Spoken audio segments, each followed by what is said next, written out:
What's up, y'all? My name is Arnold and I graduated Yale with a degree in theater studies and political science. I also happen to have graduated Yale with a full ride as a first-generation low-income student. Now, today's question is, does being a first-generation low-income student help or increase your chances of getting into an Ivy League school? My TLDR would be yes, but it depends. For example, being the top of your class or being valedictorian also helps your chances of getting into your dream school. Being the president of a club that you're extremely passionate about also helps you get into your dream school. It really depends on context. So here's some ways on how being a first-generation low-income student can help you get into your dream school. Generally speaking, it means that you're very hardworking. It shows the admissions office that despite many challenging circumstances, you're still able to overcome them and thrive. This makes it such that your academic and extracurricular achievements are much more impressive. Like, let's be honest for a second. Generally speaking, is it much easier to do well in classes and in extracurriculars if you have all the resources provided you from the start, or if you grew up without those resources? The next thing is that during the application process, you're being compared to other FGLI students. First off, to preface, I don't like using the word compare because you're not actually compared apples to apples with other students. My Yale admissions officer told me this herself. Your application is reviewed by itself, and whether or not you get in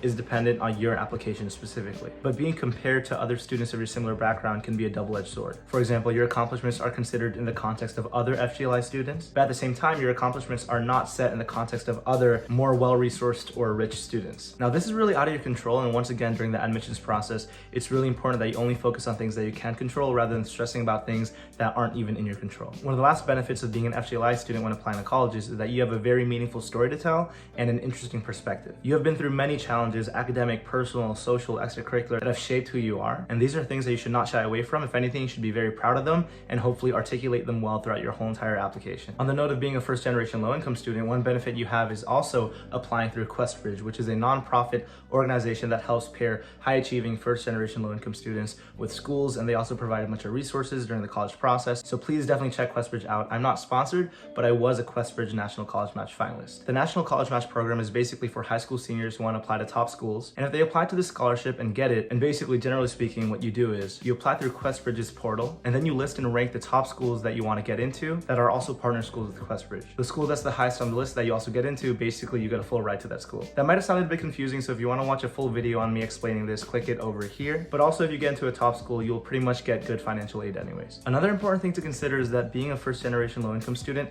doesn't get you into the Ivy League. It's what you do as a first-generation low-income student that does. The reality is most first-generation low-income students don't get into Ivy League schools, and most students and people in general don't. So no matter what background you come from, if you don't have the academics or the extracurriculars or the passions or the essays to show that qualify for those schools, you likely won't be getting in. Something you should walk away with though is that being a first-generation low-income student is just like any other facet of your application. It's one part of the application that you can use to highlight how unique you are. But yeah, those are my quick thoughts on applying to your dream school as an FGLI student. If you want anything else, if you have any more questions, please let me know, and I'll see you in the next one.